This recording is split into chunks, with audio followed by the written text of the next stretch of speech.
रसिया ए जवानी हो बसिया मच्छरदानी अई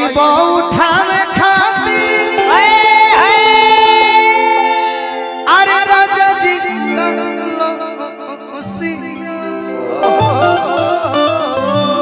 बेयास सोझा सोझी घींचले बवन तू हो सोझा सोझी खींचा एक तौलिया मत उठावा दू तौलिया उठावा धर बादामास कहीं कला में शर्म मत करो, कला में शर्म नहीं। गायन वाद्यम च नृत्यम ते मुच्यते संगीतम में बार बार बोलता हूं। गाना बजाना और नाचना मिल गया तो ये कार्यक्रम सफल हो गया। चलो बेयास उठैले बाउन तुम कर पैंट लोगो ताहर नहीं खेलोगो उठावा माने फाट बोल तो कुछ कह देबो तो अपने न कहलो कि जैसे करो वैसे चल बाबू कमाल पिया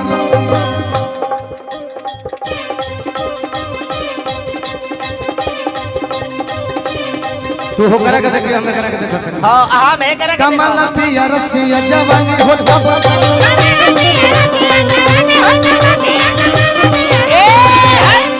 कीर पे दूरी बनाए रखे बीच में लगातार एही में अभियंता लड़ाई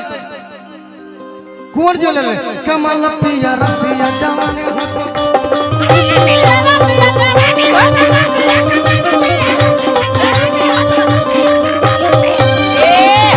पहले बचपन में एगो गीत हमनी के कौन ट्यूशन जाए जे तो सुन जे ठेका चलत रहे दम हम और हमार छोट भाई गोलू राजा ई गीत अगर हमनी के कहीं गा दे तनी जा तब महिला कलाकार लोग बमक जाए लेकिन कब से ई गीत सही साबित हो गए कब से जब मेरठ में एगो काट के ड्राम में डलो से उसे गीतिया सही हो गए हम लोग एक गीत सुनते थे कौन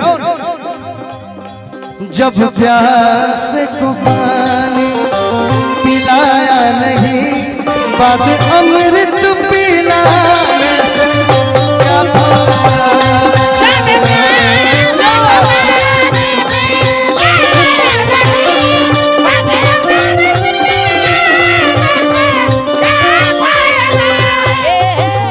क्या उठो मैं कब खेला कर दूंगा पता ही नहीं चलेगा। चलो उठो समय आ गया है उठो उठो भैया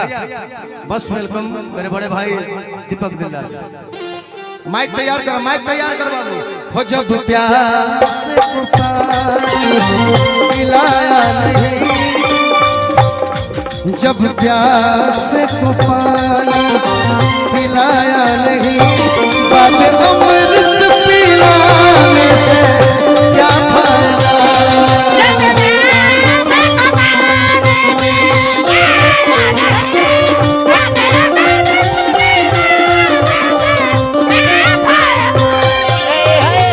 वही में गीत आई पति के मरम सती जानी हेलो पति के मरम हमें बैठल सती जनी है सर हां जी पति के अरे यार जौहर का मतलब है क्या जौहर का मतलब पद्मावती ही जान सकती हैं रानी पद्मावती हां जी दोस्तों कौन जानी रे भाई लौड़ियो जानी है राजा महाराजा का मेरा बोलल जाता है पूरा मत मनी हो मीटर चंदन बाबू कि बिरहा के दर्द की बिरहा